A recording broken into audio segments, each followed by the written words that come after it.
أعوذ بالله من الشيطان الرجيم. بسم الله الرحمن الرحيم. الحمد لله الذي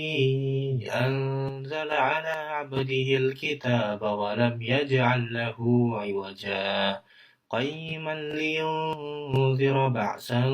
شديدا من لدنه ويبشر المؤمنين الذين يعملون الصالحات أن لهم أجرا حسنا ماكثين فيه أبدا وينذر الذين قالوا اتخذ الله ولدا ما لهم به من علم ولا لآبائهم كبرت كلمة تخرج من أفواههم إن يقولون إلا كذبا فلعلك باخع نفسك على آثارهم إن لم يؤمنوا بهذا الحديث أسفا